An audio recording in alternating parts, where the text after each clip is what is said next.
Hi everyone, I'm Jane Clark and I'm really sorry I'm a few minutes late. I actually was talking to my phone on myself because I'm not much of a technical person, as Maya would say. Now my daughter is 18 and we live up in Cumbria, and we live with our dog Kumi, who actually is rather luckily snoozing by my side. But at this time in the evening she often gets up on my lap, so she may join us in a minute. And I'm hoping you can also not get too interrupted by the sheep, because it's lambing time and the lambs at this time of the evening go pretty crazy. And I'm delighted that I've been invited by We Are Fit&Well to share a few of my insights. And you could take notes, but equally we're recording the session and we'll load it into IGTV stories.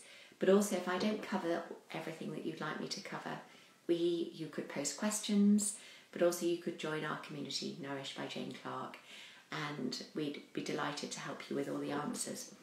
So I am a dietitian. I clinically trained as a dietitian 30 years ago. Yes, 30 years ago, I feel pretty old, but I had short grey hair then, so it's easy for me to disguise that I've had my practice for 30 years. And I trained at Leeds. I did my dietetic degree, but then I decided to do my cordon bleu. So I trained as a chef because I was really adamant that I wanted the whole area of my therapeutic practice to be around nourishment and beautiful food and dignity. And so I did my cordon bleu training, and then I set up my practice. And then I was very lucky over the last 30 years to be involved in amazing campaigns. From my dear friend Jamie Oliver asked me to work with him on the school meals campaign, and I've worked with incredible academics right the way through to sports people, and I've been lucky that I've built up a collection of amazing supporters that really, like me, shout from the rooftops to say that nourishment is really important. And I'm the founder of Nourished by Jane Clark, which you can take a look on our website. We have recipes, ideas, inspiration, a community, and we have some drinks that are supportive of people. But I wanted this evening to really start talking about gut health. And we're recording it and we will load it onto IGTV if you just want to take some notes or share it with other friends or relatives who perhaps similarly are struggling with digestive health. And digestive health is one thing I think we take pretty lightly unless you really struggle with it. And I think sadly the medical profession, certainly in the current climate, is far too eager to sort of just dismiss it and say, oh, it's only a bit of bloating or it's digestive discomfort, and just, sort of go away and sort of just sort it out. Well, actually it can be not only horrible discomfort, but it can be pretty debilitating. Over the years of looking after patients, I've had many women in particular who completely lose your confidence with going out, because if you don't have control over your gut, it can be excruciatingly painful, it can lead to accidents, and it's just awful. So I wanted this evening to share some of my tricks of the trade, because what you put inside your body can make a big difference to how your gut behaves. So, and also it's not just about managing symptoms, which I'm going to take you through, it's also about the whole area, which is really exciting in that we're seeing that if we get our gut health good, then we not only influence our gut at that precise moment, but if we get the gut working well, it means that we're producing substances that not only have an influence on how we feel, but it has an influence on our inflammation within the body. Now, you might have seen that I wrote an enormous feature in the Daily Mail, and we have this within our community. It's all about how do we reduce inflammation, because inflammation is in essence the root cause of so many different conditions, from cancer, diseases like cancer, dementia, heart disease, aging, but also our mental health is influenced by our gut health. So if we can get our gut health right, we've got less likelihood of suffering with depression, anxiety and other mood disorders. And this is also very much key within young people's health, because we know a big impact of the COVID pandemic has been mental health of young people. And I've seen it, you know, I'm a mum to Maya, who's 18, and her friends. I've seen it within my practice that where we've not been able to really dissipate all the stress and anxiety, our gut is one area where we really struggle. And when we get stressed, anxious, and when we're not sleeping well, our gut is one area that really starts to struggle. So if you're struggling with your gut, one of the areas where you might be struggling most is with bloating. Now that can be bloating that is producing a lot of gas, which is really uncomfortable and embarrassing. And if you search sort of terms like foods and bloating, you can come up with very strict guidelines of cutting out wheat, gluten, dairy, and I think it's such a shame to cut something out if perhaps by reducing the amount of it that you're eating, you can actually bring your comfort level down so you can tolerate a little bit of gluten. And if we take the subject of bread, breads differ hugely. A bread that is really slowly fermented, like a sourdough, can sit better in a gut than something that's very, very mass-produced white bread, pappy white bread, because there's a bread making process called Chorley wood bread making process, and that's really big industrial bread. And that is, if you don't have enough time to ferment the wheat or whichever flour you're using, the bread is harder to digest. So just watch and just maybe try, maybe like a sourdough, equally a small thin slice of a sourdough when it's toasted is easier to digest. Or it could be that you tolerate different grains better than gluten, and wheat rather. So look at, maybe keep a food diary, see what you're eating and how your body is, and see if you can see any patterns, so that if you decrease the amount of gluten, it could mean that you don't get the bloating.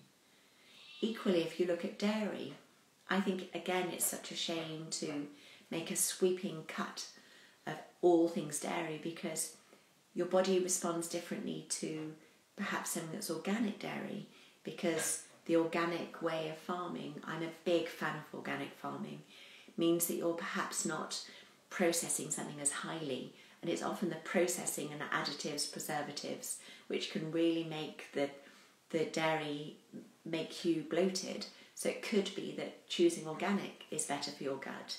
Equally, it could be that you choose a little bit of an organic yogurt rather than going for milk. It could be that you have a cheese that is really well matured and you just have shavings of it on an evening like this, you know, to make a rocket salad, and then have shavings of a pecorino or parmigiano. Instead of having a big chunk of cheese, shavings of it means that you can digest it. So when you're bloated, look at foods, look at maybe decreasing the quantity, look at the type of dairy or gluten or wheat that you're having. And I'd say that if you're really struggling with bloating, one of the biggest mistakes we make is to think, right, we need lots of raw, we need lots of juices, we need lots of big salads, loads of raw fruit. And actually, if you put raw anything inside a gut that's really uncomfortable, your gut will start to struggle. And at this time of the year, when we want to be having the salads, a trick is that you could make a salad that's actually made with cooked vegetables. So asparagus is coming into season. We could make something like a roasted butternut squash, cool it down, you could roast your tomatoes, you could char grill some courgettes, cool them down so they have got that lovely refreshing flavour and that texture and the temperature, but then make it into, as the French make, a salad niçoise. So you do the cooked beans, then you mix it with some olive oil, some lovely fresh herbs, and it means that you get refreshing taste, but it's actually easier to digest. So if you're struggling with bloating, don't fill your gut full of all things raw. Maybe go more towards the cooked things. That could be something like a chilled soup that's made with cooked ingredients, so it doesn't have to be always hot. But actually in Ayurvedic medicine, some of you might know my daughter's from India. So I spend a lot of time looking at the way that the Ayurvedic practitioners work with our body, and they very much feel that warm food is easier to digest. And certainly over the years of looking after patients, often that is the case. But there's something, if you're really struggling with an overactive gut. One trick is to look at ideas that make food very easy to digest. And this could be something that is what we call a low residue diet. I actually think this needs a new branding because I think the word residue is not very attractive at all. But in essence, it's really simple. It's looking at foods that don't actually put a lot of fibre in our gut. Now, normally you probably hear that nutritionists talk about fibre all the time, and we see it as a good thing. But actually, when your gut is overactive, what you don't want to do is to put lots of fibre inside the gut, because that makes the gut go even more. So it can be that you avoid the things like the brassicas, that you have something like a simple risotto. You make a broth and you have a simple bit of white pasta. So instead of doing the whole grain rice, do something that's white rice. Instead of doing the whole grain breads, do a white bread that's a sourdough. And it means that you're just putting foods in the gut that's easy to digest. And you can look on our website, Nourished by Jane Clark, I've done some little videos about how to make foods that are low residue but really delicious. And by taking down the residue in your diet, it actually can calm the gut down. But then, of course, another symptom of poor gut health during this month of really raising awareness of gut health is constipation. And I think unless you've actually struggled with constipation and the pain it causes, again, it's one of those that we really underestimate. That constipation, because the bowel has so many nerve endings within that whole area, if you're constipated, it can make you feel horrible. And also it means that you can feel liverish and that old sort of old-fashioned, I don't want to put any more food inside my gut. So actually something you might be pretty surprised about is that I'm a fan of lovely, delicious coffee. And coffee in the morning can be one easy way to get the gut moving. But I wouldn't overdose on the caffeine because that can then sort of start being pretty acidic in the gut. But constipation, one of the biggest causes of constipation is lack of fluid, lack of water. Because fibres, if we're putting them in as whole grains, fruits, vegetables, beans, lentils, they sit in the gut really heavily unless you put the water inside the gut. So I'd say definitely a good 2.5 to 3 litres of water. And I'm going to have a sip of my water, practitioner here myself, and sip the water throughout the day. And that really helps work with the fibre to hopefully ease the constipation. And when you get rid of the constipation, when you get rid of the bloating, you might be able to start looking at 2 really exciting areas of research.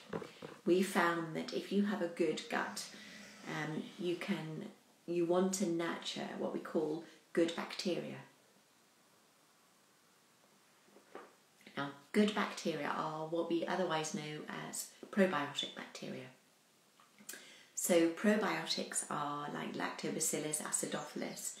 Now you can get probiotic supplements, which are fantastic. You can also make your own kombucha, kefir, and also make fermented foods like kimchi. I absolutely love kimchi, and or sauerkraut.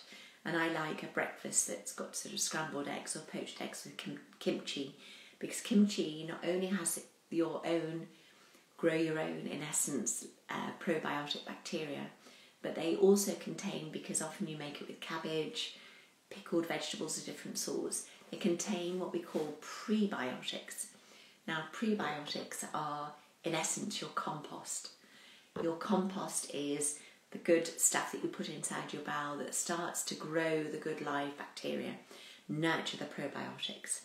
And probiotics and good bacteria not only nurture good health within our gut, but you might have heard, or if you're a bit late joining, is gut health is not just about how we feel in our gut. If we can get our good gut health right, it nurtures anti-cancer substances, it reduces inflammation within the body, and it starts to reduce our risk of developing diseases like cancer, heart disease, diabetes, dementia. My dad has frontotemporal lobe dementia, so a big area of the work that we do within our Nourish community is really raising awareness, helping people live with dementia. But by getting a good gut health, you reduce your risk of developing certain types of dementia. And then also, it actually has an influence on our mood and our mental health, because there are amazing scientists like Phil Spector, and there are really good areas of research to show that if we can get someone's gut health right, we reduce the likelihood of struggling with anxiety, depression, and all sorts of mood disorders. And I think at this particular time, when we've all been through a really brutal year of lockdown and isolation and not being able to connect with the people that can lift our mood, our gut is an area that we've really been struggling with. So mental health also has been a huge area, and very sadly a side effect of the pandemic is that we've not been able to access the support facilities, those experts, the professionals. So we're having to do a lot of heal thyself. So hopefully all my tips and ideas this evening have helped you come up with ideas of maybe to get your gut to feel more comfortable. Look at what you could do that's extra. Maybe it's looking at probiotics.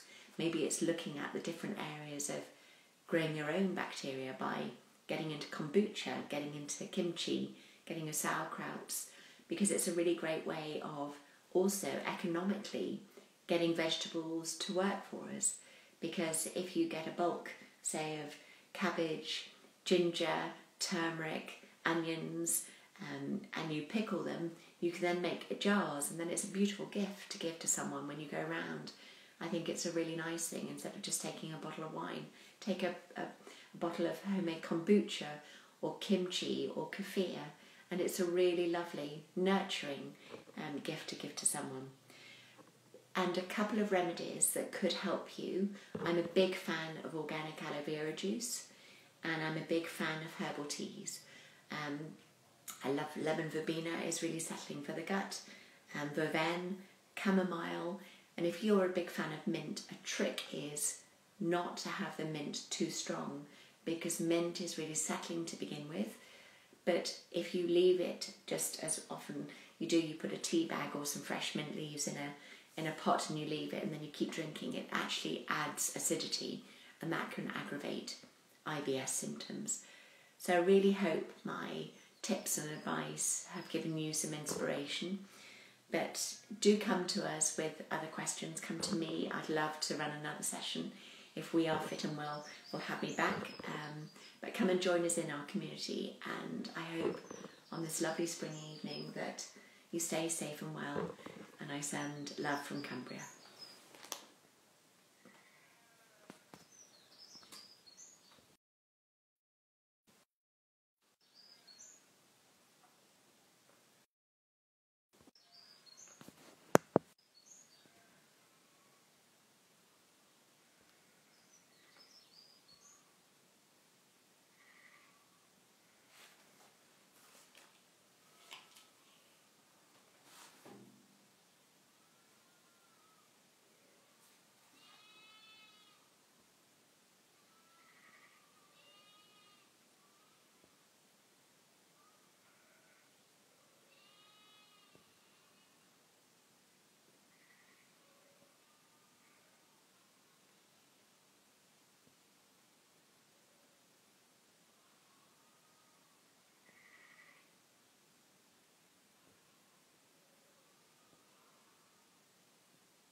So if you can still see me, I'm trying to turn this off. So maybe this will be one thing.